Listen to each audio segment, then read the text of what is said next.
Murane dubbiin qilleensaa qilleensumarratti hafti. Oba siin jedhu yoo yaada kennadhe malee maal siin jedhare waan jedhu maal qaba jetteeti.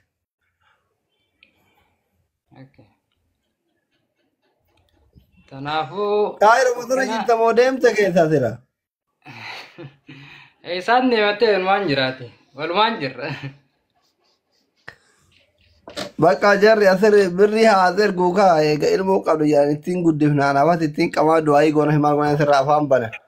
Warri sagalee sii ta'u sun. Warri ilmoo qabdu jiru sun gaa. Warri ilmoo qabdu sun birrii walitti qabee haasaa ergu ittiin guddifna. Taate haa erganiyu. Ayyee. Bareeddu ayyee. Ayah galata masli. Fahmi ati Dubai hin galle? Engalle doctor. Engalle Dubai jirra. Maka keetiin nyaachaa jira Dubai kana keessatti.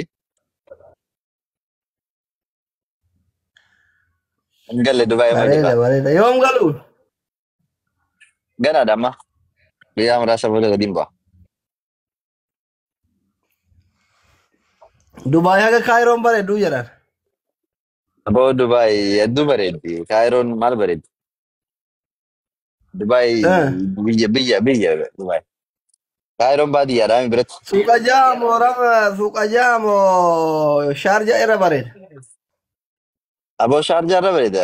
Shaarjaan magaalaa gudditti bareedduudha. Suuqa jaani geetti?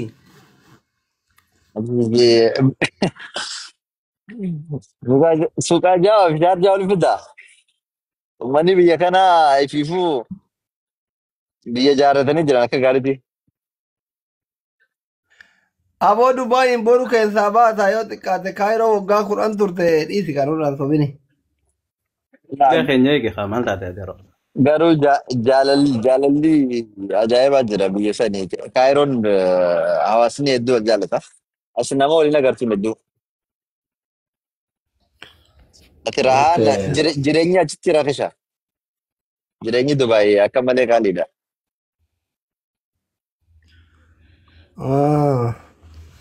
Bareeda. Kaayiroo deemuun hedduu re'aati. Nan deebe ni dhufa. Bareeda hayyee. Maki ati hoo maal jetta waa'ee Ramziif kee kana? Maalin jaayite tuumaan jo'anii ni beekta warra miidiyaa kanaaf gurra hin qabu. Just Ramziin akkuma tasaa isaatu dhufee galchinaan ni achumaanu ni dubbachuun barbaadennaan koorri koomantiitis dhugaa jiru haa baasu haa dubbatu ennaan nama dubbate malee an akka takka lama ja'uu hin barbaanne si galee. Maaliif jennaanii? Ummata asirraa boba'u kanaaf nama gaarii ta'uu yaa jechuun nama akkanaan ture nama akkanaa itti himuun hin barbaachisu nama himuu qabdu tokkoof hin himtaa nama si beeku hanqi si beeku si beeka namni an jaaladhu lubbuun kiyya na beeka maal akkan ta'e waan ta'eef dirqamaa miti big deal ayidallam namoota biraatiif waa'ee kiyya ibsuun. Okay. Kanumaaf gaaffii sodaannee dhiifne barnullee. Yaa maaliif namni bakka maaliif jennaan bar dubbiin tun Ramzii duratti illee miidiyaarraa isii balleessinaadha beektee amma kan kaa'ame amma karaa dhabnaanuma suuraa bakka deeman qaama qullaa fiduu dadhaban. Ammata meeqa barbaadan dhabnaan kana yoo mee xiqqishoo fudhatama qabaanne jaaniif fidan jechuudha. Kunis fudhatama waan qabu miti. Mucaan obboleessa kootii dur jiraa namni waliin nyaataa. Dur jiraa namni suuraa waliin kaasi galee. Yaa. Narraan hin baay'ee namni osoo jaalallee kiyya ta'uu fakkeenyaaf ta'uu waan dabre tokkoon amma arrabsamuun anaaf wanni miti bar namni hundi jireenya dabarsuu hin qabaa bar. Osoo ta'uu jechuudha. Anuu iman jiru ka 17 hiikee 18ffaadha seenaa fuudhema. Anuu iman jiru ka 17 hiikee 18ffaadha seenaa fuudhee akka waan isii dura tabiraan fuudhiin isiitti na jaalattu iman jiru anuuyyuu ittiin himtu ati. Ay ani hedduu haasa'uun natti tolu maaliif jennaan Bakka hin barbaachisu ni beektaa. Namni si jibbu waanuma ati hin qabne si hin jaabar. Namni yoo si arrabsu waanuma ati nuti nyaachisee, nuti obaasee, nuti as fidee, nuti akkas godhee. Rabbii kiyya annaa ajaa'ibaa barna tokko. Namni osoo si hin beekin yoo si raasa immoo si dhibu wanta namni si beeku yoo si raase illee yaa waan beeku qabaa itti bar. Jara haasoo jiru kana inni man beeku waan namni nan beeku Ramzii fi Yaaya qofa bar. Ijoollee waliin dalage isaan qofa. Wallahi laazim an nama waliinis galuun turre unoo Ramziin ni jira. Ko ani ijoollee biraati waliin ijoollee biyyaati waliin hin galaa. Achi dabarsinee asitti dabarsinee hajaan kun illee I don't know bicha haa ta'u. Rabbi waa hundaa'uu jechuudha. Dhiisee ati ofin dadhabsiisin. Ofin dadhabsiisin dhiise warra. Ara ofin dadhabsiisu rabbuma. Maal jennaan rabbuma irratti hin dhiise wallaahi maqaa kiyyaa akkanaan na balleessuun kun ani rakkoon hin jiru. Akkas goone yoo jaanfaa na ajaa'iba jechuun na ajaa'iba wallaahi subhaanallah. Haa ta'u mee.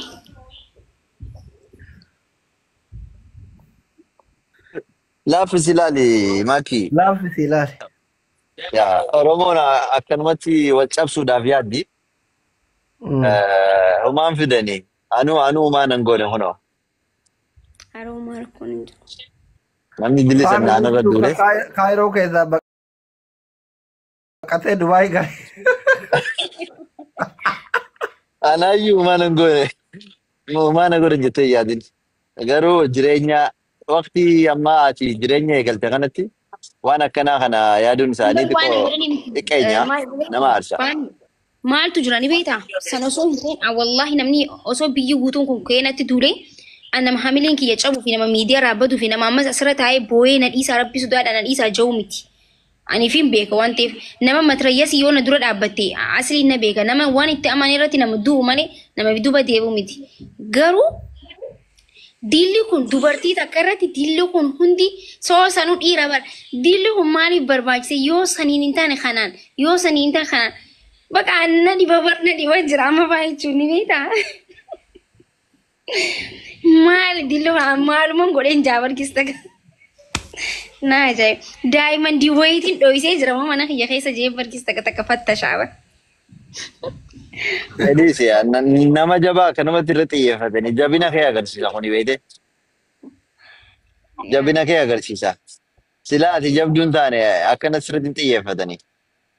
Dhugaadha wallaahi. Baaddooti kaayyoo teetirraan deebiin itti fufi hanga isaan garaa gubatanitti itti fufi aruuzaa osuma isaan agaranitti aruuzaa ajaa'ibaa si goona. Inshaallah. Makkii bara asirratti wanni ta'u akkasiin beeku qabdanii akkuma duraati jette seenaa namiin dabarsin hin jiru waan fedhe yoo ta'e osoo akka tu jettu sanii osoo ka viidiyoo qullaa jiraatu ta'e yookaan immoo namni viidiyoo qullaa kan barbaadu ta'e har'aa miti kan gadhiifamu sii galee kan nama biraan gahu. Akka hundaa godhanii footooshooppii illee hojjetanii akka marattuu hojjetanii dadhabanii. So atin waan akkana kana inni hin dhagahin iyyuu anamma mucaa kana asirratti ol baaftee dubbisuu waan keessatti hedduu si dinqisiifadha maaliif namni nama kana akka ati nama biraati akka ati bakka hin kennine waan beekuuf. So mucaa kana ammoo wanta jiru.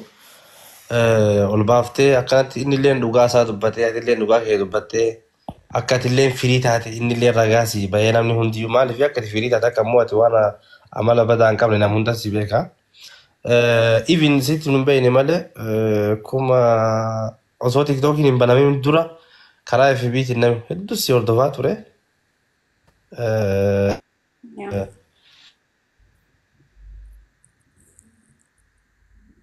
Networkii keessa. Assalamualaikum. Barbaadu si galatala.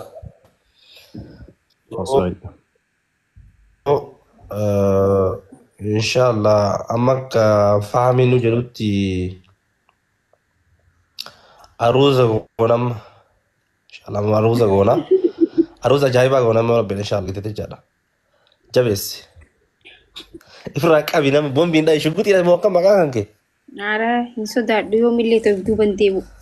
Nama bakka Kun jechuun Akka inshallah nama sodaatini dhalli nama tokko akka asii galee akkuma duraan jiraatutti jiraadhu firii ta'ee akka amala sagaagalummaa hin qabne Oromoo hunda si beeka addunyaa guutuu si beeka jabaadhu. Kaayoo kan kee itti fufii duubatti deebisin xiqqoo mallee jechaadha. Si wajjin jiranullee jechuudha. abshir. Guys akkasii uummata na kabajaniif warra na jaalattan maakii nama gattee jirti warri jaanis kujibaa kunuuti namni hin gatee siin jiru.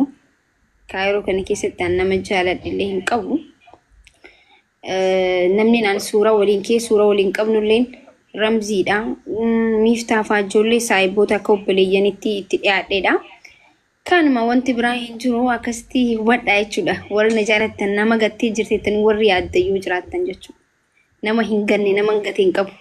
Maybe isin fakkaatee fa'a jechuun akkatti gaafattan wallaaltaniitu teessan ta'uu danda'a. Namoonni kuni namoota na kabajuu fi namoota na jaalatu qofaa fi baay'izawee kan inni as biratti dubbachaa jiru isin galee. Akkasi. Mucaallee suuraa yoo barbaaddanii suuraa isa irraa muraatii bikka isaa san nama biraa footooshooppii godhaatii deddeemaanii jireenya namaa hin baxabbaxinaa please sababa kiyyaa jireenya namaa akka hin baxabbaxamne sumaanu.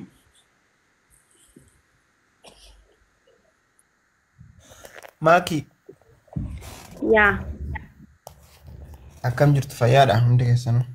Akkam Ramzaa jirtaa? Jirta akkam?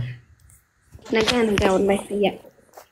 Abshir maakusha jababa namaatti duulama malee dayyuusa yoo ta'e ittiin duulanii beekta nama laafaa namnu hin argu gaafa takka gaaraatti ol baatee mul'attu akkuma amma risaa fi allaattonni garagara gaara gubbaa qophatan beekta namni kunis beekta nama jabaa ol ba'u kana qabatee irra ol ba'uu barbaada akka muka kora qabuuti kanatti sanumaa fi duulli garagaraa si baay'ata.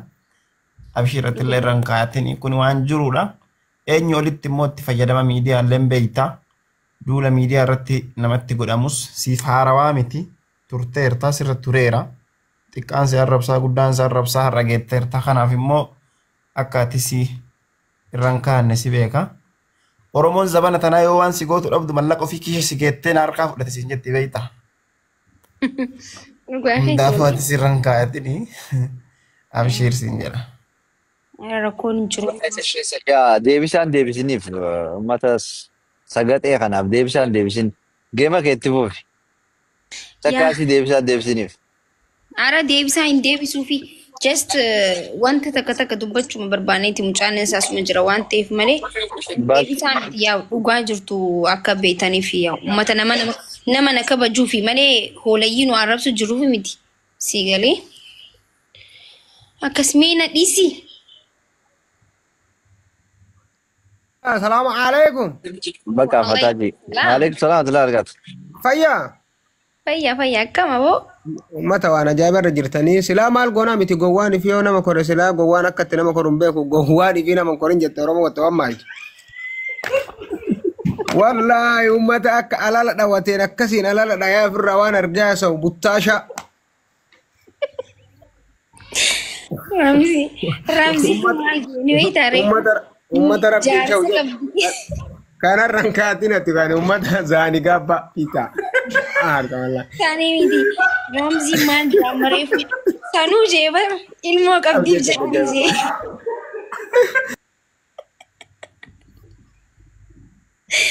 sanuu ilmoo qabdiif jedhanii jee warri naa hin beekne isaa jee Ramzi. Wallahi ummanni nama kofalchista rabbii kiyya wallahi.